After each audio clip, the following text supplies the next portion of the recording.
হরি গৌর হরি পরম পাবন পতিত উদ্ধারণ পতিত তারণ নাম প্রেম দাতা দয়াল নিতাই চাঁদের মহ অনুকম্পায় শ্রী শ্রী গান্ধার্বিকা গিরিধারী অপর অনুকম্পায় বঙ্গবসুন্ধরার আজ পুত কেশব ব্রতে এই ভক্ত গৃহশ্রী অঙ্গনে যে পরম সুমঙ্গল মাঙ্গলিক ভাগবতীয় ভক্তিযজ্ঞের জ্ঞানযজ্ঞের যে আয়োজন, সেই শুভ আয়োজনে শ্রী গৃহ অঙ্গনে হরিকথার শুভারম্ভে জীবন সর্বস্ব জীবন ধন স্মরণীয় বন্দনীয় পূজনীয় শ্রী শিল গুরু মহারাজের আতুল আতুল ওই বাচ্চাদের সরিয়ে দিন, ওদের বাচ্চাদের কথা বলছে, ওদের সরিয়ে দিন। রাতুল আতুল পাবন চরণার বিন্দে পরাদ্ধ করি দণ্ডবৎ প্রণতি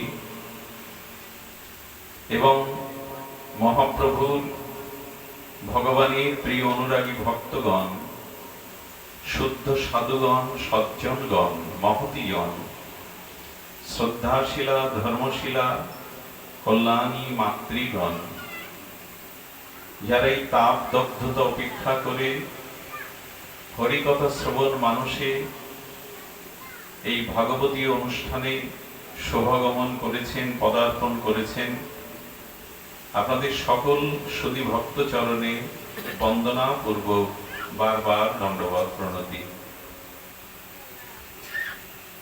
সুধী ভক্তগণ, ভগবান বলছেন এই জগতে আমি দুটি সম্পদের বর্ণনা করেছি। সম্পদ তাকেই বলে যা দ্বারা জগতে উপভোগ করা যায়, প্রয়োজন নির্বাহ হয় যার দ্বারা, তাকে বলে সম্পদ। এই সম্পদের অধিকারী যারা, তাদের বলে সম্পদশালী। দুটি সম্পদের কথা ভগবান ষোড়শ অধ্যায়ে সার্বভৌম গীতা শাস্ত্রে উল্লেখ করেছেন, সকলেই জ্ঞাত এই প্রসঙ্গে। তবু বলতে হয় সম্পদ দুটি হলো আসরিক সম্পদ আর একটি হলো দৈবী সম্পদ। কি কি বললাম? আসরিক সম্পদ এবং দৈবী সম্পদ। তার মধ্যে ভগবান বলেছেন এই দুটি সম্পদে আবার দুটি ক্রিয়া হয়। আসরিক সম্পদে মানুষের পতন হয়, অধঃপতন আসে, স্খলন আছে।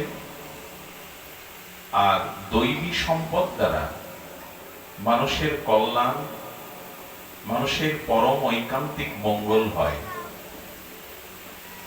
একটা অন্ধকারের পথ, একটি আলোর পথ, একটি পতনের পথ, একটি উত্থানের পথ। এই দুটি পদের মধ্যে যার আসরিক সম্পদ, সে অবশ্যই পতনোন্মুখ হবে, ধ্বংস হবে।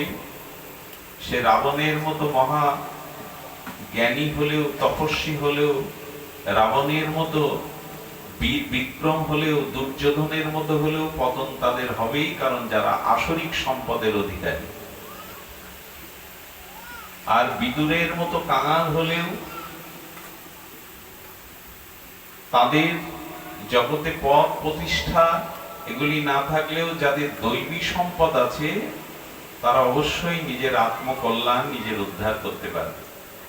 সম্পদ কটা বলা হলো? দুটি, একটা আসরিক, একটা দৈবী সম্পদ। একটা পতনের কারণ, একটা কল্যাণের কারণ। আমার কাছে কি সম্পদ আছে? এখন যদি আমি আমার নিজের দিকে তাকাই, আমার কাছে কোন সম্পদ আছে দুটি সম্পদের মধ্যে? সেটি যদি জানতে হয় তাপমান যন্ত্র থার্মোমিটার যেমন জ্বরের ডিগ্রি মেপে দেয় কতটা জ্বর উঠেছে, ভগবান এই বাণীর দ্বারা বলে দিচ্ছেন যে তোমার ভিতরে আসরিক সম্পদের প্রাধান্য না দৈবিক সম্পদের প্রাধান্য জেনে নাও। প্রথমে বলছেন আসরিক সম্পদের লক্ষণ কি। আসরিক সম্পদশালী ব্যক্তির লক্ষণেই তো চিনতে হয়। জ্ঞানের চিহ্ন নাই, জ্ঞানীকে দিয়ে জ্ঞান বুঝতে হয়। জ্ঞানকে বোঝানো যেমন এই বিদ্যুৎ, এই সূক্ষ্ম বিদ্যুতের শক্তিটা প্রকাশ ঘটাতে গেলে তারের মধ্যে শক্তিরূপ বিদ্যুৎ যতক্ষণ আছে তার প্রকাশ ঘটানো, ওটা বাল্বের দ্বারা, ফ্যানের দ্বারা, টিভির দ্বারা প্রকাশ করাতে হবে। যন্ত্রের দ্বারা বিদ্যুৎ বোঝা যাবে তো, তারের মধ্যে প্রকাশ করা যাবে তো। তেমনি কার ব্যবহার কেমন, কার আচার আচরণ কেমন, এদিকে বোঝা যাবে এই ব্যক্তির মধ্যে দৈবী সম্পদ কি আসরিক সম্পদ। জ্ঞানকে বোঝানো আছে, জ্ঞানকে দেখানো যায় না। জ্ঞান হলো জ্ঞানীর দ্বারা নিরূপণ হয় যে ইনার জ্ঞান আছে, জ্ঞানীর ব্যবহারের দ্বারা নিরূপণ হবে ইনি জ্ঞানী। তো ভগবান প্রথমেই বলছেন যাদের ভেতরে আসরিক সম্পদ তাদের লক্ষণ ব্যবহার কেমন, বলেন দম্ভ। তাদের প্রথম লক্ষণ হলো তাদের ভিতরে দম্ভ থাকবে।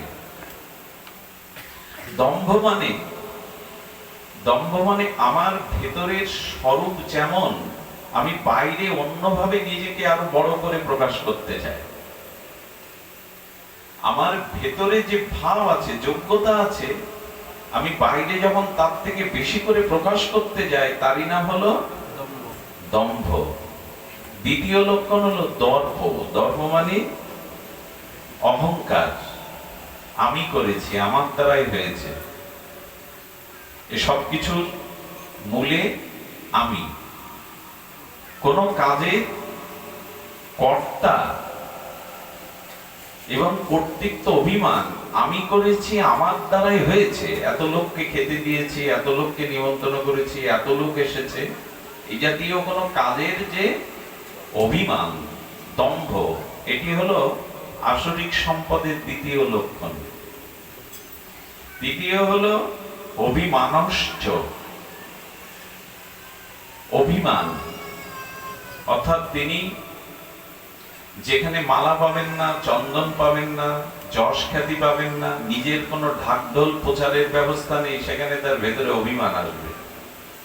আমার যোগ্যতা আমার যোগ্য মর্যাদা দেয়া হলো না, এতজনের নাম ঘোষণা করা হলো, তার মধ্যে আমার নামটা ঘোষণা করা হলো। তো মাঝে মাঝে আমাদের অভিমান কেমন জানে, এক বক্তা ধর্মসভায় আলোচনা করছে দান সবসময় গোপনে করতে হয়। ডান হস্ত দান করলে যেন বাম হস্ত না জানে, নিজের নাম প্রচারের জন্য দান করতে না। এক ভদ্রলোক তার মধ্যে কমিটিকে ডেকে বলছেন, আমি এই দানটা দিচ্ছি কিন্তু আমার নাম নেওয়া যাবে না। তো যখন তিনি বলেছেন আমার নাম নেওয়া যাবে না, তিনি উপস্থিত অন্য যারা দান করেছে তাদের খুব বড় বিশেষণ দিয়ে বলা হচ্ছে অমুক এই দিয়েছে, তাই দিয়েছে। তো সেই ভদ্রলোক দেখছে যে সকলের নাম হচ্ছে, অথচ দানটা আমি বেশি দিয়েছি, আমার নাম তো হচ্ছে না, কারণ নাম বলা যাবে না। ওনার ভেতরটা তোলপাড় হচ্ছে। উনি ঘোষককে ডেকে বলছেন, আপনি মাইকে বলুন এখানে সব থেকে যে বেশি দান দিয়েছেন তিনি এর মধ্যেই আছেন। কি বলছেন? তিনি এর মধ্যেই আছেন। ঘোষক ঘোষণা করলেন সব থেকে বড় দান যিনি দিয়েছেন তিনি এর মধ্যেই আছেন। কিছুক্ষণ পর আবার ডেকে বলছেন, এর মধ্যে আছেন বলছেন, বলুন উনি তৃতীয় বেঞ্চিতে বসেছেন। কিছুক্ষণ পর আবার বলছেন, বলুন উনি তৃতীয় বেঞ্চির সর্বশেষে বসেছেন। বোঝা যায় নাম বলা যাবে না, কিন্তু নিজেকে প্রকাশ করতে হবে, আমি এত বড় দান দিয়েছি। তো হয়তো এখানে বসে আছি, সকলের নাম নেওয়া হচ্ছে, আমার নয়, মনে মনে আমি অনুভব করছি যে আমার নামটা তো নিল না, মালাটা তো আমার গলে এলো না। এই অভিমান যতদিন আছে, অভিমান যদি থাকে তাহলে জানবেন আপনার কাছে দৈবী সম্পদ নাই, আপনি আসরিক সম্পদে অধিকারী। ক্রোধ, তার মানে যখনই আপনার ভিতরে দম্ভ আছে, দর্প আছে, যখন আপনার ভিতরে অভিমান আছে, তখনই আপনার ভিতরে ক্রোধ আসবেই। যেটা চেয়েছিলেন মান সম্মান, যেটা চেয়েছিলেন নিজের প্রচার, ওটা যেই বাধা হয়ে দাঁড়ালো তার প্রতি ক্রোধ এসে গেল। কামনা বাসনা পূর্ণ হলো না যাদের দ্বারা, যে কারণে সেখানে ক্রোধ এসে গেল। পৌরুষম এবচ, এবং সব কাজে নিজের পৌরুষত্ব ফলানো চাই, সবার আগে থাকা চাই, সবাইকে দেখানো চাই যে আমি তোমাদের থেকে এগিয়ে। এই অবগুণগুলি, এই আসরিক সম্পদ গুণগুলি থাকলে তার মধ্যে কি আসে জানেন? অজ্ঞানতা। সে স্বরূপকে চিনতে পারে না, পরিস্থিতি পর্যবেক্ষণ করতে পারে না, তার দূরদৃষ্টি কমে যায়। দম্ভ অভিমান থাকলে অজ্ঞানতা চলে আসে। কেমন জানেন? দ্রৌপদীর শাড়ি কয় হাত? মায়েদের শাড়ির পরিমাণ কয় হাত হতে পারে? সে 12-14 হাত। কিন্তু দুর্যোধন দুঃশাসন টানতে টানতে শাড়ি স্তূপ হয়ে গেছে, এক বেলা ধরে টানছে, তবু ওই শাড়ি ফোরচ্ছে না। ও দম্ভ অভিমান এত, এটা যে কেউ যোগাচ্ছে এই বুদ্ধি ওর মাথায় আসছে না। যার ভিতরে দম্ভ আছে, অভিমান আছে, সে পরিস্থিতি বিচার করার মতো জ্ঞান তার। ভগবান যে এত শাড়ি যোগাচ্ছেন দ্রৌপদীর, একটা স্তূপ হয়ে যাচ্ছে, ও বেটার সে কাণ্ড জ্ঞান।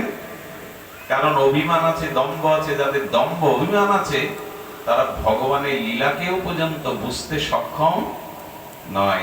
এদের ভিতরে অজ্ঞানতা চলে আসে। আমি কি আচরণ করছি এ বোধ তার থাকে না।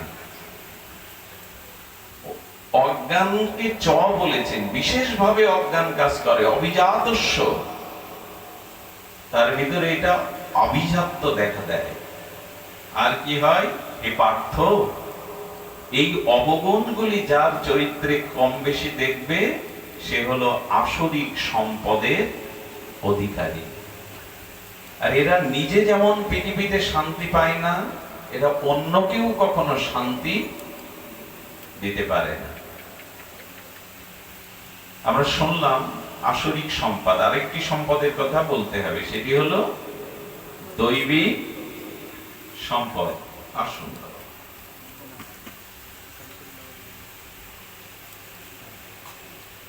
দৈবী সম্পদ কাকে বলে? একটু শান্ত পরিবেশে আসুন, আমরা ভাগবত গ্রহণের চেষ্টা করি, আস্বাদনের চেষ্টা করি। দেখুন, দৈবী সম্পদ বলার আগে একটি কথা বলি, সেটি হলো নচিকেতাকে দ্বাদশ মহাজনের অন্যতম, দ্বাদশ ভাগবতের অন্যতম যম মহারাজ তাকে দুটি বিষয় সম্মুখে তুলে ধরেছিলেন। খুব ধ্যান দিয়ে শুনতে হবে। একটি হলো, বাগেরহাট থেকে অনেক দূর থেকে ভক্তরা এসেছেন। বসুন না, বসুন, বসুন। আচ্ছা, বসুন। বিষয়টা হলো নচিকেতা। কঠোপনিষদে চরিত্রটা আপনাদের কর্ণে গেছে, এই নামটি নচিকেতা, বালক নচিকেতা। ইনি যমালয়ে পর্যন্ত সশরীরে গিয়েছিলেন। 3 দিন যম মহারাজের জন্য অপেক্ষা করেছিলেন এবং গিয়েছিলেন পিতার কথা মতো। পিতা যজ্ঞে দান করছেন, নচিকেতার পিতা শিশু সুলভ। নচিকেতা গিয়ে বলছে, বাবা আমাকে কার কাছে দান করলে? শুনুন, নচিকেতা বলছে, বাবা আমাকে কার কাছে দান করলে? নচিকেতাকে বারবার ওই প্রশ্ন করায় তার বাবা একটু বিরক্তি হয়ে বললেন, যা তোকে যমের কাছে দান করলাম। তোকে যমের কাছে দান করলাম। নচিকেতা পিতার কথা রক্ষার্থে সত্যি সত্যি যমালয়ে গিয়েছিল। যম মহারাজ 3 দিন অনুপস্থিত, তিনি অপেক্ষা করেছিলেন না খেয়ে। এতটুকু বালক কারো দর্শনে এসে 3 দিন না খেয়ে দুয়ারে পড়ে রয়েছে, এতে যমের হৃদয়ে একটু দয়া হয়েছিল, একটু করুণা এসেছিল। অপেক্ষার ফল মধুর হয়। তপস্যার দ্বারা যা পাওয়া যায় সে পাওয়াটাও পরম পাওয়া। বিনা তপস্যা, বিনা চেষ্টা, বিনা পরিশ্রমে যা পাওয়া যায় সেটি সার্থক হয় না। মানুষ প্রায়শ সেটা রাখতে পারে না, তার প্রতি তার দরদ, মমত্ববোধ, দায়িত্ববোধ থাকে না। যেমন ছোট একটা দৃষ্টান্ত দেওয়া যায়। আচ্ছা, হীরা মুক্তার মূল্য বেশি না অন্যের মূল্য বেশি? না, তা তো মানি না আমরা। হীরা মুক্তার মূল্যায় চিরদিন বেশি দিই, কিন্তু হীরা মুক্তার মূল্যটা বেশি না যতটা মূল্য অন্যের। হীরা মুক্তা খেয়ে বাঁচা যাবে তো? অন্ন না হলে জীবন ধারণ হবে তো? এই জন্য যে দেশে দুর্ভিক্ষ হয়, মহা দুর্ভিক্ষ হয়, সেখানে এক মুঠো সোনা দিয়ে এক মুঠো অন্ন পাওয়া। আর আপনি সোনা, হীরা এগুলো খেলে তো বাঁচবেন না। বাঁচবেন কি? প্রাণ অন্নের দ্বারা পরিপূরণ হয়। এই জন্য মণিমুক্তা যার ঘরে আছে, দুর্ভিক্ষ এসে দাঁড়ালে সেগুলি তার জীবন ধারণ করাতে পারবে, কিন্তু অন্য জীবন ধারণ করাতে পারবে। কিন্তু মূল্যায়নের বেলায় কিন্তু আমরা অন্যের থেকে মণিমুক্তার মূল্যায়ন বেশি করি। কেন বলুন তো? কেন? অন্নটা যত সহজে পাই, মণিমুক্তাটা তত সহজে। এই জন্য যে জিনিস তপস্যার দ্বারা, সাধনার দ্বারা, কঠোর পরিশ্রমের দ্বারা পাওয়া যায়, সেই জিনিসের মূল্য বেশি দেয়া হয়। যা অতি সহজে পাওয়া যায় সেটার মূল্যায়ন মানুষ। বাবা কথা বলো না, এখানে কথা বললে আস্তে আস্তে বলতে হবে, মূল্যায়ন হয় না। আচ্ছা, অন্যের থেকে মূল্য কি? অন্যের থেকে মূল্য হলো জল। আপনি অন্য একদিন না পেলেও বাঁচবেন, কিন্তু জলের প্রয়োজন। কিন্তু জল তো অন্যের থেকে আমাদের কাছে মূল্য অনেক কম। আচ্ছা, জলের থেকে বেশি মূল্য বায়ু, বাতাসের। কিসের? বাতাসের। তার মূল্য দেই তো। যে জিনিস যত সহজে পাওয়া যায় তার মূল্যায়নটা আমাদের কাছে তত কম হয়। তো নচিকেতা 3 দিন যম মহারাজের দুয়ারে অভুক্ত থেকে অপেক্ষা করেছে। তার তপস্যা, তিতিক্ষা, ধৈর্য থেকে যম মহারাজ বললেন, আমি তোমাকে কিছু দিতে চাই, বর প্রার্থনা করো। উনি লক্ষ্য করছেন আমি ওনাকে দুটো জিনিসের প্রলোভন দেখাবো, কোনটা নেবে? একে তো বালক, অল্প বয়স, আমাদের সামনে দুটো জিনিস সাজিয়ে রেখেছে ভগবান। কোনটা চান এটা আপনার বিষয়। একটি হলো শ্রেয়, একটি হলো প্রিয়। কি কি বলা হলো? শ্রেয়, প্রিয়। কোনটা চাই আমরা? আমাদের সামনে কিন্তু এই দুটি জিনিস আছে। একে ডেকে নিন, বাড়ির যদি কেউ থাকে ডক্টরটাকে ডেকে নিন, বারবার সামনে আসছে তো, ওকে ডেকে নিন, কিছু খেতে দিন বাইরে দিয়ে। নচিকেতার সামনে দুটি প্রস্তাবনা রাখলেন, যে দেখি সে কোনটা গ্রহণ করে। কি কি বলা হলো? শ্রেয়, প্রিয়। কিন্তু দুঃখের বিষয়, সহস্র সহস্র মানুষের মধ্যে 2-1 ব্যক্তি কেবল শ্রেয় চায়। হাজার হাজার মানুষের মধ্যে 2-1 ব্যক্তি জগতে শ্রেয় চায়। 99% আমার মতো মানুষ প্রিয়কে চায়। খুব দার্শনিক বিচার আছে। কথাটা হৃদয় দিয়ে শুনলে, মনটাকে এখানে সংযুক্ত করে আমি কথা বাদ দিয়ে শুনলে হয়তো এই কথার মধ্যে আমরা জীবনের একটা দিক নির্দেশনা পেয়ে যেতে পারি। কঠোপনিষদের ভাষ্য এটি। শ্রেয় কাকে বলে, প্রিয় কাকে বলে? যে বস্তু আমাদের আপাত প্রিয় লাগে, যে বস্তুর প্রতি আপাতত আমাদের প্রিয়তা বা আসক্তি আসে তাকে বলে প্রিয়। আর যে বস্তু আমাদের জীবনে প্রাপ্ত হওয়ার জন্য সাধনা চাই, ত্যাগ চাই, বৈরাগ্য চাই, তিতিক্ষা চাই, ধৈর্য চাই, যে বস্তু পেলে আর কোনোদিন হারাতে হয় না, যা পেলে আর পাওয়ার কিছু বাকি থাকে না, যা লাভ করলে আর কোনো লাভের অপেক্ষা থাকে না, যাকে জানলে আর জানার কোনো অবশেষ থাকে না, তাকে বলে শ্রেয়। যাকে লাভ করলে আর লাভের কিছু বাকি, জং লব্ধা চপরাং লভং মন্নাতে নাধিকাং তত যস্মিন স্থিত ন দুঃখেন গুরুণাল্লপি বিলাসচতে। গীতায় শ্রী ভগবান বললেন, যা পেলে আর পাওয়ার কিছু বাকি থাকে না, যা লাভ করলে আর অন্য লাভের আকাঙ্ক্ষা জাগে না, যা জানলে আর জানার কিছু অবশেষ থাকে না, এবং যা পেলে অতি ঘোরতর দুঃখেও তোমার আনন্দের কম হবে না, এই বস্তুর নাম শ্রেয়। কিন্তু যা চিরস্থায়ী নয়, চিরদিনের নাই, পরে দুঃখ পেতে হবে, পরে ধ্বংস হবে, পরে ছাড়াছাড়ি হবে, অথচ আপাতত তাকে প্রিয়তা, তার প্রতি প্রচন্ড আবেগ থামানো যাচ্ছে না, তার নাম প্রিয়। এখন 99% আমার মতো মাদি সজীব প্রিয়কে চাই, শ্রেয়কে চায় না। যদি ছোট্ট একটা দৃষ্টান্ত দেই, প্রিয় হলো দেহ আর শ্রেয় হলো আত্মা। এর মধ্যে আমরা যারা আছি, বুকে হাত দিয়ে বলুন তো, সারাটা দিন দেহের খাওয়া পরা, ভোগ বিলাস, আরাম আয়েশ, আনন্দের ব্যবস্থা করেছি, দেহের খাদ্য 2-3 বার তো দিয়েছি না পাকস্থলীতে, স্নান করেছি, নিজেকে সাজিয়েছি, চুলগুলো পরিপাটি করেছি, নতুন পোশাক আদি পরেছি, সারাদিন দেহের জন্য যা করেছি, আত্মার জন্য কি করেছি?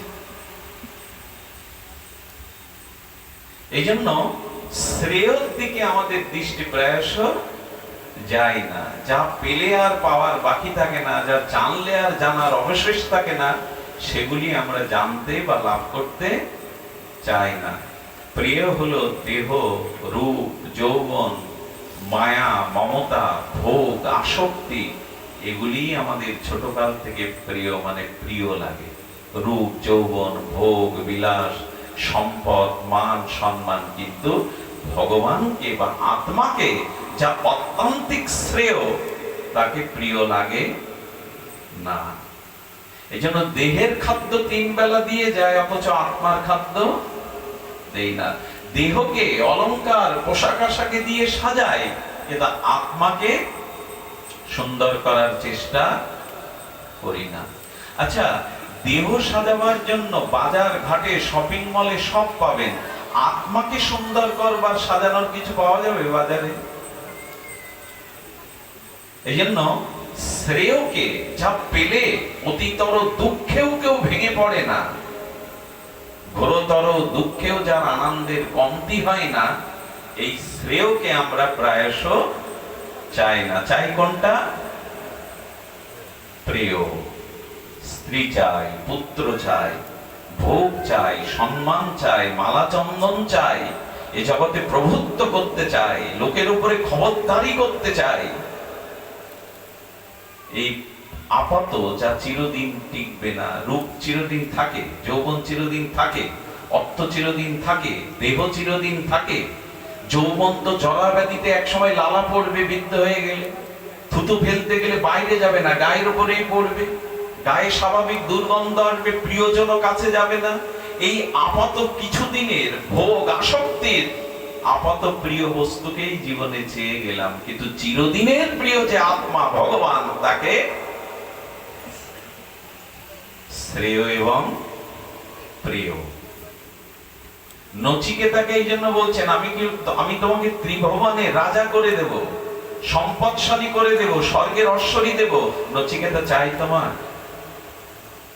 নচিকেতা বললেন, না, আমি মৃত্যুকে জানতে চাই, যাতে পুনঃ পুনঃ জন্ম মৃত্যু চক্রে আর আবর্তন হতে। আপনি মৃত্যু রহস্য আমাকে বলুন, আমি জগতের কোনো কিছুই, এ কথা বলার লোক আমাদের মধ্যে খুব কম। আমি জগৎ চাই না, প্রভুত্ব চাই না, রাজ্য চাই না, সুন্দরী রমণী চাই না, কবিত্ব প্রতিভা চাই না, যশ খ্যাতি মালা চন্দন চাই না। আমি যা চাই, যাকে চাই তাকে পেলে আর জন্ম মৃত্যু জরা ব্যাধি অভিশাপ থাকবে না, সেই চির তত্ত্ব শাশ্বতকে চাই। এ চাই কজন জগতে? এবং লক্ষ্য করবে, সারাটি জীবন আমরা এই প্রিয় বস্তু, এই প্রিয় বস্তুকেই শুধু চাই না, ওই বিষয়ে আলোচনা করি, ওই নিয়ে মাতামাতি করি।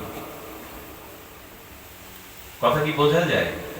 শ্রেয়ের কথা খুব বেশি আলোচনা আমরা জীবনে করি না, প্রিয়ের কথাটা আমরা জীবনে যতটা আলোচনায় প্রয়োজন মনে করি। একটা কথা বলি, এই বাড়িতে কারো বিবাহ হবে, কোন কন্যা বা পুত্রের, দেখবেন 1 মাস আগে থেকে সেই চিঠি ছাপানো থেকে শুরু করে কোন আত্মীয় স্বজনকে নিমন্ত্রণ তালিকায় রাখতে হবে, কি কি আয়োজন করতে হবে, এ নিয়ে গবেষণা চলতে থাকে।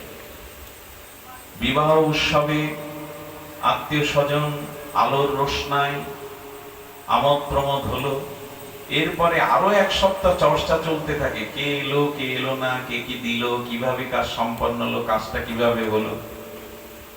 ওদিকে 1 মাস, এদিকে কাজের পরে আরো 1-2 সপ্তাহ ওই নিয়েই চললো। শুধু ভক্তগণ, চায়ের দোকানে গিয়ে দেখুন, এখন সিডি একটা ফিট করা আছে, 2-3 কাপ চা খাবে, আর ভোট যদি থাকে তো ভোটের আলোচনা, আর যদি ভোট না থাকে সাংসারিক লোক তো দুঃখের কষ্টের কথা, বেশিরভাগই পর সমালোচনার কথা, গ্রামে কে কি করছে, কার কি দোষ, সংসারে কার কি অশান্তি। আচ্ছা, এই যে মানুষ প্রিয় বস্তু নিয়ে, অনিত্য বস্তু নিয়ে লোকনিন্দা, পরনিন্দা, পরচর্চা, রাজনৈতিক আলোচনা, বাড়িতে বিবাহ অনুষ্ঠানাদি নিয়ে 1 সপ্তাহ আগে 1 সপ্তাহ পরে আলোচনা। আচ্ছা, এভাবে কখনো ভগবত বিষয়ে, আত্ম বিষয়ে, আত্মকল্যাণ বিষয়ে গবেষণা করতে দেখেছেন পুরো পরিবার ব্যাপী? ভগবান কি কি করে পাওয়া যায়, ভক্তিকে কি করে লাভ করা যায়, কি করে সংসারটাকে কৃষ্ণের সংসার বানানো যায়, হরিচাঁদের সংসার বানানো যায়, এসব আলোচনা ঘন্টার পর ঘন্টা, কেন দিনের পর দিন সপ্তাহব্যাপী হয়।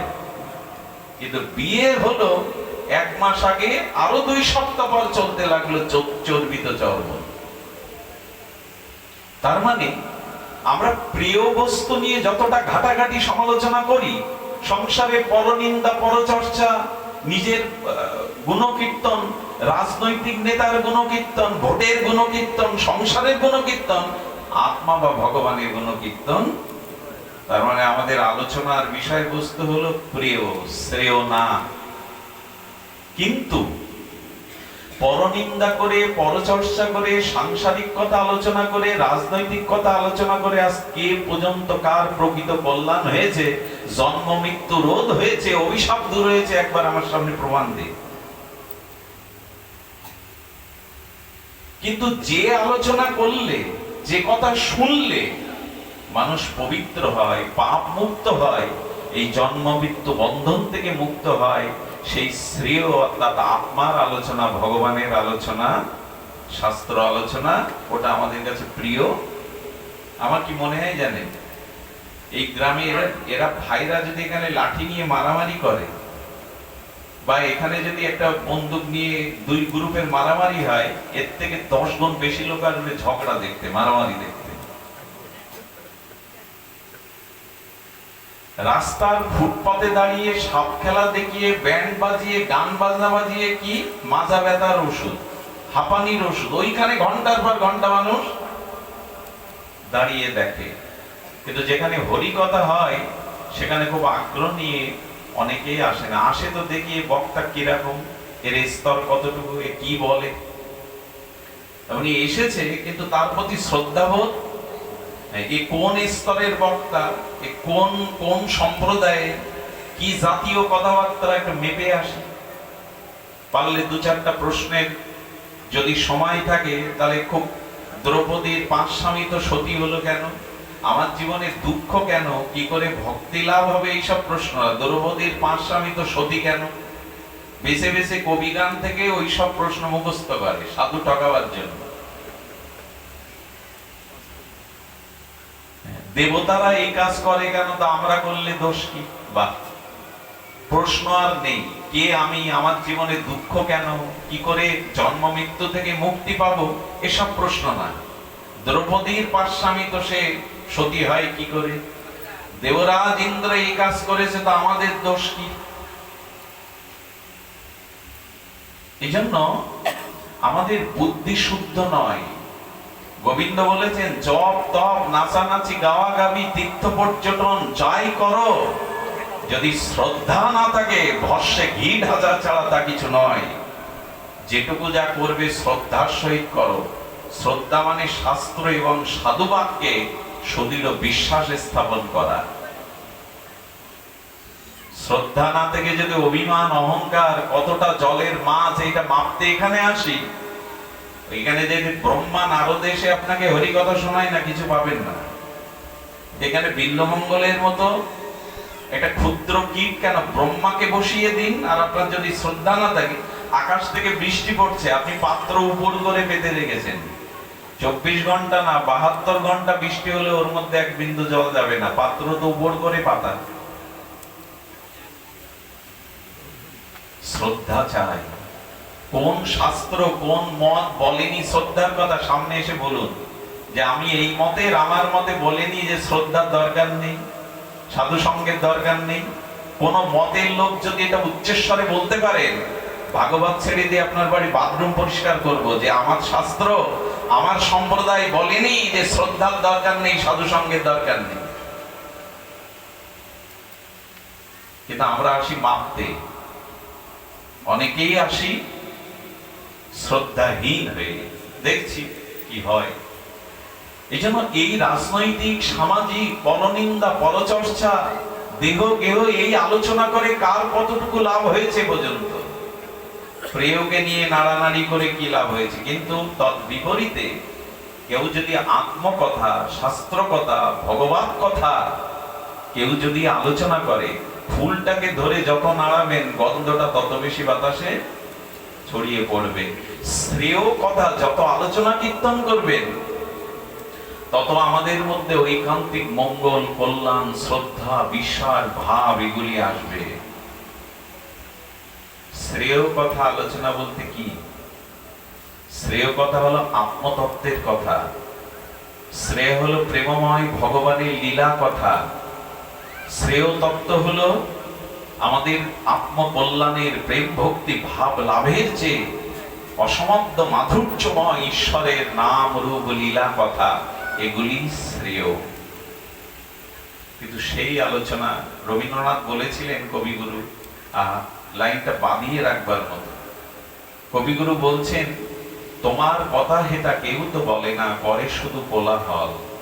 বিশ্বকবির অনুভব তো, তোমার কথা হেতা কেউ তো বলে না, করে শুধু কোলাহল। সুধা সাগর তীরেতে বসিয়া ওরা পান করে হলাহল। বিশ্বকবি বললেন, তোমার কথা এখানে কেউ বলতে চায় না। ওই যে বললাম, চার দোকানে এক জায়গায় হলেই রাজনৈতিক, পাড়া প্রতিবেশীর আলোচনা, সাংসারিক আলোচনা, হ্যাঁ, সামাজিক আলোচনা, পরনিন্দা পরচর্চা, এই তো। কিন্তু তোমার কথা হেতা কেউ তো, কত কথাই বলি, দিন রাত শুধু পাঁচাল পাড়ি। দেখবেন কিছু কিছু গল্প খোর লোক আছে, জানো আমার বড় জামাই ওসি অমুক থানায়, পাশে যারা শোনে সঙ্গে সঙ্গে বাড়িয়ে দিয়ে বলে মেজো জামাই, বলে মেজো জামাই প্রফেসর। তারপরে ছোট মেয়ের বিয়ে হয়েছে, সে জামাই কি করে, একেবারে শুরু হলে আর থামে না। এসব কথায় হয় থাকি। শাস্ত্র বলেছে, ভগবত কথায় কথা, আর সব ব্যথা আর বৃথা। পৃথিবীতে যত দ্বন্দ্ব সংঘাত মারামারি কাটাকাটি, তা শব্দের দ্বারাই হয়, কথার দ্বারাই হয়। হ্যাঁ, ব্যবসা করতে হয়, চাকরি করতে হয়, সংসার চালাতে হয়, প্রয়োজনে কথা বলুন, কিন্তু আন কথা শুনলে বা বললে দুটোই ভক্তি নষ্ট হয়। ঠাকুর মশাই কি বলেছেন, ঠাকুর নরোত্তম, আন কথা না বলিব, আন কথা না শুনিব, সকলই করিব পরমার্থ। যেটুকু শুনবো বলবো তা যেন পরমের কথা হয়, প্রিয়ের কথা হয়। আন কথা শুনলে কি হয় বলো? কইকেয়ীর মতো দশা হয়। যে কইকেয়ী রামকে এত ভালোবাসে, সেই মন্থরার দুটো কানে কথা পড়লো আর রামকে বনবাসে পাঠিয়ে অযোধ্যায় আগুন লাগিয়ে দিল, নিজেও বিধবা হয়ে গেল। আন কথার ফল দেখেছেন? কইকেয়ীর কানে মন্থরা দু চারটে কথা দিয়ে দিল, তাতে কইকেয়ীর মতো মাতা যে রামকে সব থেকে ভালোবাসতো, সে আগুন জ্বালিয়ে দিল অযোধ্যায়। আন কথা কানে গেলে কি হয় তার পরিণামে? কর্ণ কার পুত্র? কর্ণ সূর্য পুত্র, সূর্য ভগবান, জ্ঞানের প্রকাশ সূর্য, স্বয়ং প্রকাশ। তার পুত্র কর্ণের এত অধঃপতন কেন? কর্ণের অধঃপতন শুনবেন। কর্ণই দুর্যোধনকে যুক্তি দিয়েছিল, দ্রৌপদীকে বিবস্ত্র করে উরুর উপরে বসাও। ভগবানের ছেলের এরকম দুর্মতি হবে কেন? কর্ণের মতো বীর, কর্ণের মতো দাতা মহাভারতে খুব কম ছিল। এত প্রতিভাবান সূর্যের পুত্র কর্ণের এই দুর্দশা কেন? কুরুক্ষেত্রে কেন? শুধু দুর্যোধনের সঙ্গ নেওয়ায়। কুন্তী যার মা, সূর্য যার পিতা, সূর্য মানে জ্ঞান প্রকাশ, তার এই দশা হয় শুধু অসৎ সঙ্গের কথা শুনে শুনে। এই জন্য আন কথা না কহিব, আন কথা না বলিব। আর হয়েছে, রাত দিন তো খয়ের মতো ফোটে। ঠাকুরমশাই সাবধান করেছেন, আন কথা শোনা বলা, হ্যাঁ প্রয়োজনে বলো, ব্যবসা চাকরি করতে হয়, বলতে হয় কথা বলো, কিন্তু আন কথা বলো না। একটা কথা তোমার ভেতরে গিয়ে তোমার জীবনের গতি ফিরিয়ে দিতে পারে। মন্থরা যেমন দিল কইকেয়ীর, কর্ণের যেমন দুর্যোধন।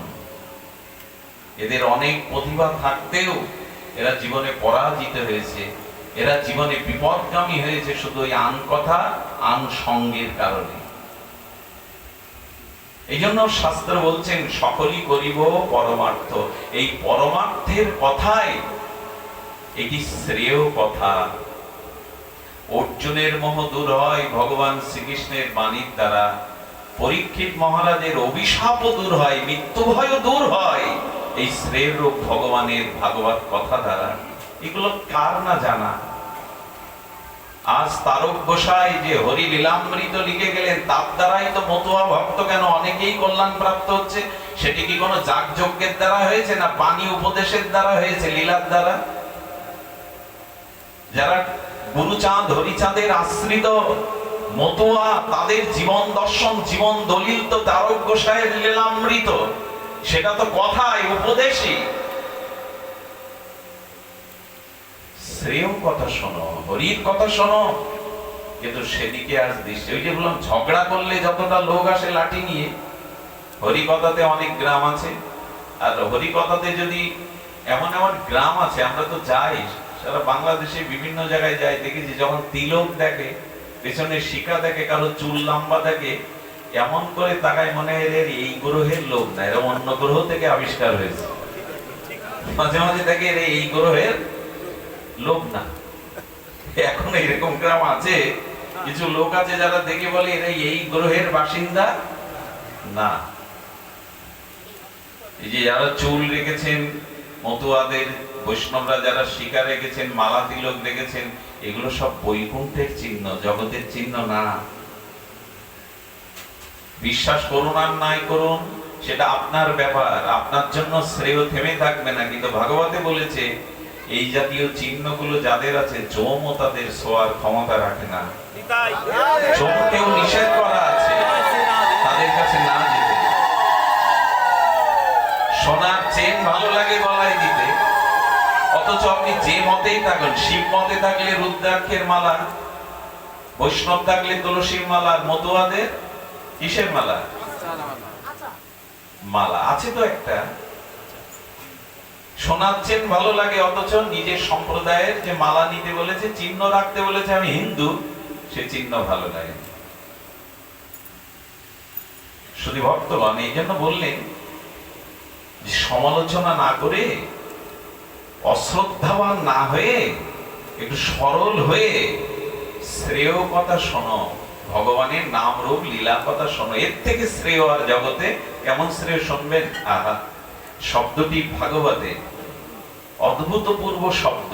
আপনাদের ধ্যান দিয়ে শোনার জন্য, শব্দটা কানে নেওয়ার জন্য, হৃদয়ে নেওয়ার জন্য অনুরোধ করছি। কি বলেছেন ভাগবতে? সদ্য হৃদয় অবরুদ্ধতি সুশ্রবি তৎক্ষণাৎ। এমন বাণী আমি পাইনি, জানেন, বলছি তো লোম শিহরণ হচ্ছে। ভাগবতে বলছেন, আজ সকালে যদি কেউ মনে করে যে আমি আজ সন্ধ্যার অধিবেশনে ভাগবত শুনতে যাব, সাধু সঙ্গে হরিকথা শ্রবণ করতে যাব, সকালে যদি কেউ এই সংকল্প করে, গোবিন্দ বললেন সদ্য হৃদয় অবরুদ্ধতি সুশ্রবি তৎক্ষণাৎ। আমি এখনো ভাগবতে সন্ধ্যা আর নামেনি, সন্ধ্যা অধিবেশনে ভাগবতে যাব, এখনো যাইনি, সকালে সংকল্প করেছি যে হরিকথা শুনতে যাব। গোবিন্দ বলেন এই সংকল্প করার সাথে সাথে আমি ভগবান সেই হৃদয়ে বসে পড়ি, বাধা হয়ে পড়ি। সদ্য হৃদয় অবরুদ্ধতি। আচ্ছা, অবরুদ্ধ শব্দের অর্থ কি? বাধা পড়া। আমি ওই ভক্তের হৃদয়ে বাধা পড়ি। এত বড় শব্দ দিয়েছেন কেন? বলে আজ আমার নাম রূপ লীলা আমি ওর হৃদয়ে বসে শুনবো। শুধু শুনবো না, ওই ভক্তের কর্ণ দিয়ে যে হরি কথা, হরি লীলা যাবে, আমি হৃদয়ে শুধু শুনবো না, আমি বসে বসে তার অনাদি জন্মের যত পাপ তাপ আবর্জনা আছে আমি ঝাড়ুদার হয়ে মুছে দিয়ে দেবো। আমি বিধুন অতি সুহৃদ সদাম, আমি ধুয়ে মুছে দেব। এর একটা ছোট্ট প্রমাণ এখন আমি আপনাদের দিচ্ছি। এখানে নারী পুরুষ একসাথে বসেছেন, হরিকথা কিছুক্ষণ আগে শুরু হয়েছে। যারা একটু শ্রদ্ধার কান নিয়ে, একটু আকতি নিয়ে হরিকথা শুনছেন, এখন আপনার মাথার উপরে সংসারের চিন্তার বোঝা আপাতত নাই। হৃদয়ে এখানে নারী পুরুষ এক জায়গায় বসলে কারো কোনো বিকারের চিন্তা এখন মনে আসার সম্ভাবনা নাই। তার মানে হৃদয়ে হরি বসে হৃদয় পরিষ্কার করতে শুরু করে দিয়েছে। হরি কথার হরি এক, হরি লীলার হরি এক। এটা কান দিয়ে শ্রদ্ধার সহিত চলে গেলে হৃদয় পরিষ্কার ভগবান দায়িত্ব নেয়। বিধুন অতি সুহৃদ সদাম, আমি পরিষ্কার। তুমি কি পরিষ্কার করবে? তোমার দ্বারা হবে না। আমি তোমার কর্ম দিয়ে হৃদয়ে গিয়ে বিধুনতি ধুয়ে মুছে দেব। কিন্তু সেই হরি কথায় আমাদের রুচি হলো না। একটা টি-20 ম্যাচ কতক্ষণ লাগে দেখতে? 4-5 ঘন্টা। ঠান্ডা খাবে, হাতে তালি দেবে, হই হুল্লোড় করবে। ওই সময় ক্লান্তি নেই, ঘুম নেই, মাজা ব্যথা নেই, অন্য কাজ নেই। অথচ 2 ঘন্টা ভাগবতে বসলে তাকে আর এই মাজা যায়, এই চোখ যায়। ভেতরে ভেতরে বলে বক্তার তো কাণ্ডজ্ঞান নেই, সময় কখন থামবে। তার মানে আমাদের লক্ষ্য শ্রেয়ের দিকে নয়। কোন দিকে? প্রিয়র দিকে। যা পেলে থাকে না, নষ্ট হয়ে যায়, বিনষ্ট হয়ে যায়। যা পেলে আর পাওয়ার বাকি থাকে না, সেই শ্রেয়ের প্রতি আমাদের জীবনে যদি সত্যিই নিজের মঙ্গল চান, তাহলে এই শ্রেয়ের দিকে দৃষ্টি ফেরাতে হবে। একটা শূকর আর শূকরী যে কামনা ভোগ করে, শুনে রাখুন, শূকর আর শূকরী যে কামনার ভোগ করে, একটা মানুষ সেই ভোগ করে। পার্থক্য কোথায়? একবার প্রহ্লাদ মহারাজকে নৃসিংহর কথাটি আমার খুব ভালো লাগে, নিশ্চয়ই শুনবেন হৃদয়ে দিয়ে। খুব মার্মিক কথা। আমরা শ্রেয় চাই না প্রিয় চাই, তার একটা দৃষ্টান্ত ভাগবতে আছে। নৃসিংহদেব প্রসন্ন হলেন, প্রহ্লাদ মহারাজকে প্রথমে বর দিতে চেয়েছিলেন, বললেন প্রভু তোমাকে পেয়েছি, আর পাওয়ার অবশেষ নাই। কাজ খুঁজতে এসে কেউ যদি কাঞ্চন পায়, তাহলে সে কাজ দেবে কেন? আমি তোমাকে পেয়েছি, আমার চাওয়ার কিছু নেই। বলে প্রহ্লাদ তবুও তোমাকে বর দিতে চান। প্রহ্লাদ বললেন প্রভু যদি দিতে চান, তাহলে এই বিশ্ব ব্রহ্মাণ্ডের সবাইকে আপনি মুক্তি দিয়ে দিন। সবাইকে আপনি দেখুন, নিজের মুক্তি চাইছে না। একটা জিনিস জানবেন, অপরের মঙ্গল চিন্তা যতদিন আপনি না করবেন, ততদিন অন্তত আপনার মঙ্গলের সূচনা হবেই না। যতদিন অপরের কল্যাণ চিন্তা আপনার মধ্যে না আসবে, লিখে নিন, ততদিন আপনার কল্যাণের সূচনাই হবে না। আমরা ভুলে যাই, অন্যকে বঞ্চিত করে দুঃখ দিয়ে নিজে সুখী হতে চাই, কিন্তু এটা সুখী হওয়ার নিয়ম। পরকে বড় করবে যত, নিজে বড় হবি তুই। বড় হওয়ার একটাই পথ, একটা ছাড়া নয় তো দুই। অন্যকে যত বড় করবে তত তুমি বড় হবে। অন্যকে যত তুমি সুখ দেবে তত তোমার জীবনে সুখ ধরা দেবে। এটাই বিধি, এটাই শাশ্বত নিয়ম। শুধু বর্তমান প্রহ্লাদ বলছেন জীবের সবার, বলে প্রহ্লাদ এই চাওয়াটা ঠিক নয়, সকলের একসাথে মুক্তি হয় না। তবে তুমি যদি চাও, তুমি যাদের যাদের মুক্তি চাও, আমি বৈকুণ্ঠে রথ আনছি, বিমান আনছি, আমি তাদের বৈকুণ্ঠে নিয়ে যাব, শুধু তোমার কারণে। তো তুমি জোগাড় করে নাও, তোমার কারা কারা বৈকুণ্ঠে যেতে চায়। প্রহ্লাদ বলছেন বিমান জায়গা দিতে পারবেন তো? বললেন আমার বিমানে জায়গা ধরবে, দেখো আগে কারা যেতে চায়। প্রহ্লাদ প্রথমে গ্রামে গিয়ে এক ব্যবসায়ীকে বলছেন বৈকুণ্ঠে রথ এসেছে, বৈকুণ্ঠে দুধ পুষ্পরথ এনেছে বৈকুণ্ঠ নেওয়ার জন্য, তুমি চলো। বলে সামনে হালকাতা এত বাকিটাকে দিয়েছি, এগুলো কে করবে হালকাতা? বৈকুণ্ঠের রথ বললেই কি আর যাওয়া যায়? প্রহ্লাদ মাথায় হাত দিয়েছে, সে কি? একটু দূরে গিয়ে বলছেন বাবা সংসার তো হলো, এবার চলো বৈকুণ্ঠে রথ এসে ভগবান রথ পাঠিয়েছেন পুষ্পরথ। বলে ছেলের মোহ ত্যাগ করে কোথায় যাবো? এই বাচ্চা ছেলের মুখ না দেখলে আমার ভালো ঘুম হয় না, খাওয়া হয় না। বৈকুণ্ঠ তো মরার পর একদিন পাবো, আজ এই ছেলের মুখ ছেড়ে আমি যেতে? কেউ স্ত্রীর দোহাই দিল, কেউ হালকাতার দোহাই, কেউ সংসারের দোহাই। আপনার জন্যও যদি এখন বৈকুণ্ঠের রথ আছে, বিশ্বাস করুন আপনি ওই ভূমিকায় দাঁড়াবেন। আমার এই কাজগুলো বাকি আছে, আমার এই জিনিসগুলো ইচ্ছা এখনো সংসারে পূর্ণ হয়নি। কাউকে না পেয়ে মনে করছে আমি খালি হাতে যাব ভগবানের কাছে, কাউকে তো নিয়ে যাওয়া লাগবে। দেখে একটা শূকর শুয়ে আছে নর্দমায়। কি শুয়ে আছে? শূকর। বললে তোর মধ্যেও তো আত্মা আছে, তুই অন্তত চল। শূকর বলছে শূকরণীকে বলি, সেও যদি রাজি হয় তাকে নিয়ে যাও। শূকরিণী, শূকর শূকরিণীর কাছে গিয়ে বলছে দেখো প্রহ্লাদ মহারাজ বলছেন বৈকুণ্ঠের রথ এসছে যেতে, তো চলো না তুমি আমি যাই। বলে প্রহ্লাদের কাছে শোনো, ওখানে আমরা যা খেতে ভালোবাসি সেটা আছে তো? ওইখানে আমরা যা খেতে ভালোবাসি ওটা আছে তো? প্রহ্লাদ মহারাজের মাথায় হাত দিয়েছে। শূকরের সামনে অমৃত দিলে খাবে? খাবে কি? খাবে না, ওরা ওটাই চাইবে। ওকে যদি বলেন পালঙ্ক দিচ্ছি এর উপরে শয়ন করো, শুবে, নয় নর্দমার জলে গিয়ে চুবাবে নিজের শরীর, ওইখানে ওর আমোদ আরাম। তো বললেন প্রহ্লাদ মহারাজ, বললেন না স্বর্গে অমৃত আছে। আরে এ কি কি তুমি অপেয় জিনিস বলছো, স্বর্গে অমৃত আছে? ভগবান নারায়ণ বলে অমৃত রাখো, এই না পেলে যাবো আমরা না। প্রহ্লাদ মহারাজ বলে ধন্য ভগবান তোমার এই জগতে মায়ার শক্তি, ধন্য তোমার মায়ার ক্ষমতা। আমরা প্রিয় চাই, শ্রেয় চাই না। সাধু সঙ্গ কেন জানেন? হরিকথা কেন জানেন? শুধু এইটুকু বুদ্ধির মধ্যে আসা যে জীবনে কোনটা চাওয়া উচিত আমাদের। স্ত্রী পুত্র ধন রূপ যৌবন চিরদিনের নয়, এদের থেকেই আঘাত পেতে হয়, এদের থেকেই কষ্ট পেতে হয়, কিন্তু যা চাওয়ার তা চাইলাম না। সদ্য হৃদয় অবরুদ্ধতি শুশ্রবি তৎক্ষণাৎ গো। হরিকথা এখনো শোনোনি, হরিকথা এখন শুনবে, এই সংকল্প মনে আসলেই গোবিন্দ হৃদয়ে অবরুদ্ধ হয়ে যায় যে আমার কথা শুনতে যাবে। আমি হৃদয়ে বসে বসে শুনবো এবং তার হৃদয়কে পরিষ্কার করব। সুধীজন, ভাগবত শ্রবণে দেখুন একবার গেলে সাধু সঙ্গের বাতাস। আচ্ছা, ভোগীর কাছে গেলে আমার মধ্যে কি আসবে? ভোগ। যোগীর কাছে গেলে যোগ, রোগীর কাছে গেলে রোগ। যার রোগ আছে, সোয়াছে রোগ, তার কাছে বারবার গেলে কি হয়? তো বলছেন এই জন্য সাধু সঙ্গে যাও। সাধু সঙ্গে হরিকথার রোগ, সোয়াছে রোগ তোমাকে পেয়ে বসবে। সাধুর গায়ের বাতাস লাগলে, সাধুর চরণ ধুলির দ্বারা তোমার ভিতরে ওই বীজাণুর মতো সংক্রামিত হবে রোগ।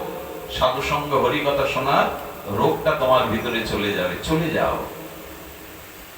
হরিকথা শ্রবণে অনন্ত মহিমা। ভগবান বললেন এখনো শ্রবণ করেনি, শ্রবণ করতে যাবে। এই দৃঢ় সৎসংকল্প হওয়ার সাথে সাথে আমি তার হৃদয়ে বাধা পড়ে যাই। সদ্য হৃদয় অবরুদ্ধ দি সুশ্রবী তৎক্ষণাৎ। কিন্তু সেই শ্রেয় কথা হরি কথাতে আমাদের রুচি হলো না। যতদিন হরির নাম রূপ লীলা কথাতে আপনাদের রুচি না হবে, ততদিন জানবেন জীবনে ভক্তি জীবন আপনার শুরুই হয়নি। ভক্তি জীবনে আপনি এক পাও রাখেননি। হরি কথাতে রুচি, ভগবানের নাম রূপ লীলাতে রুচি আসতে হবে। এই জন্য প্রায়শ এই বিশ্বে দেখা যায় হাজার হাজার মানুষের মধ্যে দুই একজন কেবল শ্রেয় চাই, নচিকেতার মতো শ্রেয় চাই না, প্রিয়কেই চাই। এই জগৎ সংসারের অনিত্য বস্তু নিয়েই মাতামাতি করে দিন কাটাতে চায়। শ্রেয়কে চাওয়া আমাদের প্রয়াস হয় না। তাই নিবেদন করব, জীবনে যে কটা দিন সম্মুখে বাকি আছে প্রভু বাঁচিয়ে রাখেন, মূল জিনিসটাকেই চান। আপন ভালো তো সকলেই বোঝে, নিজের কল্যাণ কিসে হয়, নিজের মুক্তি কিসে হয়, কিসে জন্ম মৃত্যু চক্রে থেকে নিষ্কৃতি পাওয়া যায়, সেই শ্রেয়টাই অথত ব্রহ্ম জিজ্ঞাসা। উপনিষদ বললেন সেই ব্রহ্মকে জিজ্ঞাসা করো। মৃত্যুকে জানার জন্য নচিকেতাকে বহু লোক দেখিয়েছিলেন যমরাজ। এটা জানা যায় না, এর রহস্য অব্যক্ত, এটা ব্যক্ত করা যায় না। তোমাকে আমি রাজ্য দিচ্ছি, সুন্দরী রমণী দিচ্ছি, অশ্বরা দিচ্ছি। নচিকেতা বললেন মৃত্যু রহস্য ভেদ ছাড়া আমি অন্য কিছু দিলে দিন, না হলে বঞ্চিত করুন চলে যায়। এই হলো দৃঢ়তা, এই হলো দৃঢ়তা। পরম পুরুষ রামকৃষ্ণদেব প্রায় বললেন, কথামৃতে বলতেন, ওরে যদি রাজার সাথে দেখার কোনোদিন সাক্ষাৎকারের ভাগ্য হয়, রাজবাড়িতে যাওয়ার, তবে রাজার বাড়ি গিয়ে লাউ কুমড়ো চেয়েও না, রাজার বাড়ির থেকে রাজধন চাও, যা পেলে আর কোনোদিন অভাব হবে না। রাজার বাড়ি গিয়ে লাউ কুমড়ো চাওয়া বুদ্ধিমানের কাজ। তা আমরা অমৃত থেকে এসেছি, আমরা অমৃতের পুত্র, আমরা ভগবানের অংশ। আমাদের শ্রেষ্ঠটাই চাওয়া উচিত, পরমটাই চাওয়া উচিত। কিন্তু সেই চাওয়ার কথা, এই জন্য কবি কি বলেছে জানেন? বড় ভালো লাগে এই চরণটা। ওরা চাহিতে জানে না দয়াময়, ওরা চাহিতে জানে না দয়াময়, ওরা চাহে ধন জন আয়ু আরোগ্য বিজয়। ওরা কি চাইতে হয় জানে না। আচ্ছা, কেন জানে না জানেন? অজ্ঞানতা, সাধুসঙ্গ করেনি, গুরু কৃপা লাভ করেনি, শাস্ত্রের মর্মার্থ জ্ঞান তারা আজও অধিগত করেনি। আচ্ছা, একটা শিশু পুতুল খেলছে, পুতুলগুলো খেলা করছে, খেলতে খেলতে খেলতে খেলতে কেউ যদি বলে, খোকা এই মাটির পুতুলের দাম নেই, এই নে $1 সোনা, এই নিয়ে খেল। সোনার দলা নিয়ে এই ছোট্ট অবুঝ বাচ্চা পুতুল দেবে আপনাকে? ছুড়ে ফেলে দেবে সোনার দলা। আমি পুতুল চাই। কেন বলুন তো? কেন? সোনার মূল্য জানে না, ও মাটির পুতুল নিয়ে খেলার আবেশ। আমাদের দুর্দশাও তাই। মনুষ্য জন্ম পেলাম, সৃষ্টির শ্রেষ্ঠ মান্যতা। দেবতারাও মানুষ হওয়ার জন্য প্রার্থনা করে ভগবানের কাছে, কারণ মনুষ্য জন্ম ছাড়া ভজন হয় না, উদ্ধার হয় না। স্বর্গে শুধু সুখ ভোগের বিধি ব্যবস্থা, ওখানে ভজনের বিধি ব্যবস্থা। স্বর্গে হরিকথা নেই, সাধু সঙ্গ নেই। এই জন্য জগতের মানুষ এই বিধি ব্যবস্থায় নিজেকে মেনে নিয়েছে। অজ্ঞানতায় ওরা চায় ধন জন আয়ু আরোগ্য বিজয়, ওরা চাহিতে জানে না দয়াময়। সত্যি কি চাইতে শিখেছি যে তোমাকে চাই প্রভু? তোমাকে পেলে আর পাওয়ার কিছু বাকি থাকে না। সত্যি চাওয়াটা, এই কি চাইতে হয় জীবনে, কি চাওয়া উচিত, এই জন্য সাধু সঙ্গে হরিকথা। চাইছি কি জীবনে, আর চাওয়া উচিত কোনটা? দেখুন, মাটির পুতুল খেলতে খেলতে গলা ভেঙে যায়, বাচ্চাদের যায় না? বউ সাজায়, বর সাজায়, ছোট বাড়ি তৈরি করে, খাওয়া দাওয়া, বনভোজন করে, বিয়ে খাওয়া দেয়। পুতুলের মুন্ডু ভেঙে গেছে, যেই ভেঙে গেছে আশ্রে কাঁদছে, আমার পুতুল ভেঙে গেছে, আমার পুতুল ভেঙে গেছে। মা দূরে দাঁড়িয়ে হাসছে ওর কাণ্ড দেখে। আরে, মাটির পুতুল ভাঙার জন্যই তৈরি হয়, মাটির পুতুল তো ভাঙে, কাঁদছিস কেন? এই জ্ঞানকে দেওয়া যাবে তো? মা বলছেন, মা হাসছে আর বলছেন, ওরে মাটির পুতুল ভাঙার জন্যই তৈরি হয়, মাটি তো ভেঙে যায়, মা হাসতে দেখে মেয়েটা মনে বলছেন মা কত নিষ্ঠুর, দেখো আমার ঘর ভাঙলো, আমার সংসার ভাঙলো, আর মা হাসছে। মাকে বলছে তুমি নিষ্ঠুর, তুমি হাসছো, আরেকটু জোরে, আরেকটু জোরে।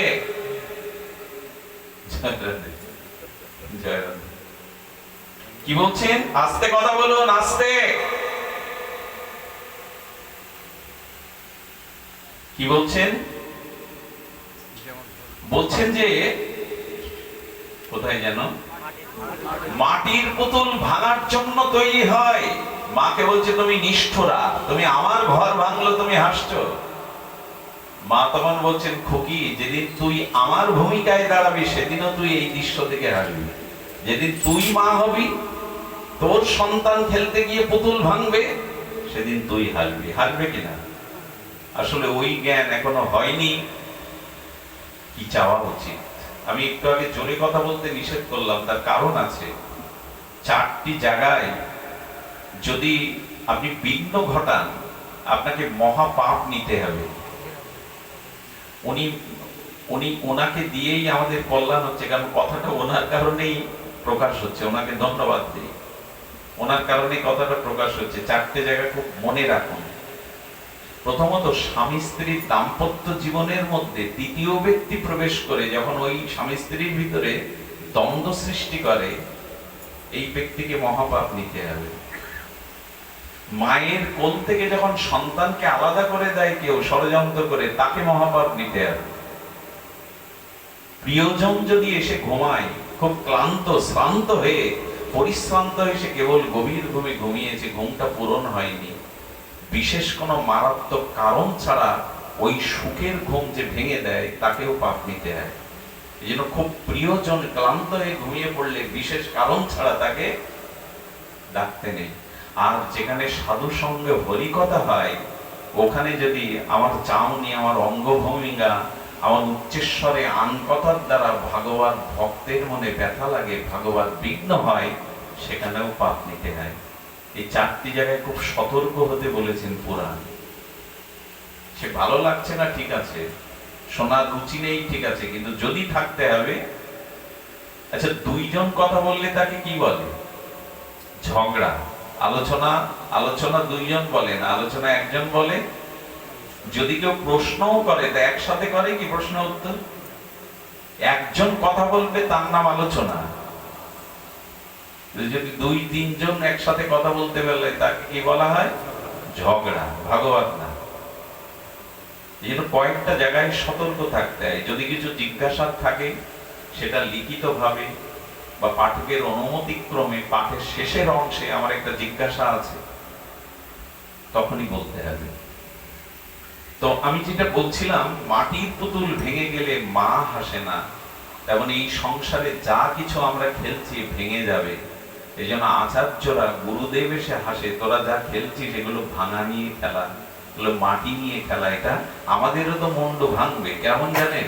চিতায় মাথা না ফাটলে বাঁশ দিয়ে ফাটার দেহ, মাটির দেহ, চিতায় কি করে? মাথা যখন ফাটতে যায় না, বাঁশ দিয়ে ফাটিয়ে দেয়। তো ভাঙারই জিনিস। এই জন্য শ্রেয় নিয়ে আমরা কেউ মাতামাতি করি না। প্রিয় নিয়ে কথাটা অনেকক্ষণ ধরে আলোচনা হলো। নিশ্চয়ই আমরা একটা জায়গায় আসতে পেরেছি যে জীবনে শ্রেয় চাওয়া উচিত। আমরা এসেছিলাম কি?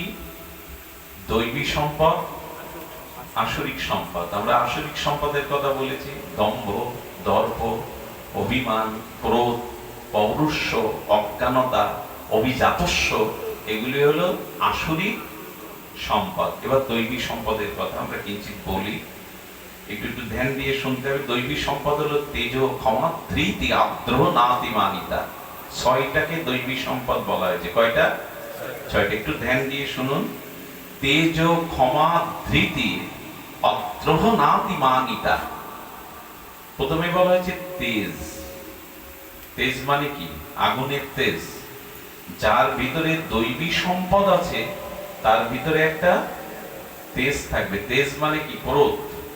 কথায় কথায় রেগে ওঠা তা নয়। যে যত বেশি শান্ত, যার কামনা বাসনা যত বেশি ভেতরে অবদমিত, যিনি ভগবানের নাম রূপ হৃদয়ে সর্বদা ভাবনা চিন্তা করেন, তার অঙ্গের মধ্যে, তার শরীরের মধ্যে একটা পবিত্র জ্যোতি আসে। সে কালো হোক, সে বৃদ্ধ হোক, তার ভিতরে একটা বিশুদ্ধ সাত্বিক জ্যোতি কাজ করে। আর এই জ্যোতির কাজ কি জানেন? অন্ধকারে আলো জ্বাললে যেমন অন্ধকারটা দূরে যায়, অন্ধকারকে বন্দুক দিয়ে দূর করা যাবে, ছুরি দিয়ে দূর করা যাবে, লাঠি দিয়ে পিটালে অন্ধকার যাবে? বলে ওসবের দরকার কি, কামান ডাকার দরকার কি? আলো জ্বালো, আলো জ্বাললেই অন্ধকার দূর হবে। তো যারা অন্তর্মনা, যারা শুদ্ধ চরিত্রের অধিকারী, যারা ভগবানের নাম রূপ লীলা হৃদয়ে সর্বদা চিন্তা করেন, তারা হোক বৃদ্ধ, হোক গায়ের রং কালো, তাদের ভিতরে একটা পবিত্র তেজ কাজ করে। এই তেজের পাশে যারাই যায়, সেই তার সামনে গিয়ে তারা অশুদ্ধ চিন্তাও হারিয়ে ফেলে। তার সামনে গিয়ে অশুদ্ধ চিন্তা, অশুদ্ধ কথা তাদের মনেই পড়ে না, থেমে যায়। এরই বলে তেজ। যে যত ভজন করে, যার হৃদয়ে যত কামনা বাসনা কমে এসেছে, যার ভেতরে অন্তর্মনা, যার ভিতরে ভগবানের নাম রূপ লীলা সর্বদা স্ফুরণ হতে থাকে, তার শরীরের মধ্যে একটা দিব্য জ্যোতি অনুভব হয়। এই জন্য দেখবেন মৃত, মরার পরে মৃত ব্যক্তির মুখের দিকে তাকিয়ে জ্ঞানী ব্যক্তিরা বলে দিতে পারে একে আবার আসতে হবে, না এ মুক্ত হয়ে ভগবানের কাছে ফিরে গেল। কি লক্ষণে বোঝা যাবে? দেখবেন কিছু মানুষ মারা যাওয়ার সময় বিকট হা হয়ে মারা যায়, চোখ দুটো মার্বেলের মতো হয়ে মারা যায়। জানতে হবে এ জগতের পিপাসা এখনো তার মেটে নি। আমাদের মৃত্যুর সময় যদি এরকম এক বিষয়ী লোক মারা যাচ্ছে, মারা যেতে বলছে, বড় খোকা তুই কোথায়? বলে বাবা আমি তোমার ডান হাতে বসে আছি। মেজ খোকা, বাবা আমি তোমার বাম পাশে বসে আছি। গিন্নি তুমি কোথায়? বলে আমি তোমার পার কাছে আছি। বলে ছোট খোকা, বললো বাবা আমি এই ধারে আছি। বলে তোরা সব এখানে তো দোকানদারি করছে কে? তোরা এখানে তো দোকান খোলা নেই। এই যদি মৃত্যুর সময়ের চিন্তার কথা হয় যে দোকানে কে, সে যে মেজ সব এখানে, দোকানে কে, এই চিন্তা নিয়ে মরলে আমাদের আর দুর্দশা কি? সারা জীবন তো ভগবানের নাম, ভগবান চিন্তা করিনি, মৃত্যুর সময় আসবেটা কি? এক তামাক ব্যবসায়ী ছিল, জানেন, ছিল প্রয়াত মুরারি মোহন দাস বাবাজি মহারাজের মুখে শুনেছিলাম, বিশ্ববন্দিত পাবন পদরেণু, এই গুরুদেবের মুখে, শ্রীরাম বৃন্দাবন কেশি উপকণ্ঠ থেকে তিনি বলেছিলেন, একজন তামাক ব্যবসায়ী মারা যাচ্ছে প্রায় 150 বছর আগের ঘটনা। ব্যাংক ব্যালেন্স নেই, টাকা পয়সা তখন ওইসব মুদ্রা, সবকিছু ব্যাংক নেই, কিছু নেই, মাটির তলে, সিঁড়ির তলে সব গুপ্তভাবে রাখা। মারা যাচ্ছে, বিদেশ থেকে ছেলেরা টেলিগ্রাম পেয়েছে, সব চলে এসে তখন দেখছে বাবা এখানে কেউ নেই, ঘরে দৌড় দিয়েছে, সবাই বের করে দিয়েছে আত্মীয় স্বজন। বাবা মেটে কোথায় টাকা? ওগুলো বলে না গেলে তো আমাদের ভোগে হবে না, বাবা বলে যাও। বাবা মারা যাচ্ছে কিন্তু কাজ ওদের ওই। বাবা তো ওই যে শেলসা বায়ু পিত্ত কফ একসাথে আক্রমণ করলে শেলসা গ গ গ করছে। বলে বারে এ তো কিছু বলতেই পারছে না। কবিরাজ ডেকে বলছেন এই গলার সর্দি সারে কি করে? বলে ঘি টানলে গরম, তো একটু টানো। ঘি টানতে কি ওই সে গ গ, তখন বলছে যে গ বলছে, পুরোটা বলতে পারছে না কবিরাজ, যত টাকা লাগে কণ্ঠস্বর ওই সর্দি সারিয়ে দাও। বলে তাহলে আগুনের মতো ঘি টানতে হবে, গলা পড়ে। আরে গলায় পড়ে যাক, কিছুক্ষণ পরে তো মরবে, অন্তত শেলেশ্বরটা জোরে গিয়ে বলুক, গলা পড়ে যায় যাক, বলে তো যেতে হবে। এই হলো বিষয় দুর্দশা। নিজেও তো ভগবত পথে যায়নি, সন্তানদেরও পথ দেখায়নি। তো শেষে পাড়া প্রতিবেশীর লোক এসে দেখছে ওদের খেলা, যখন গগা করছে, ওরা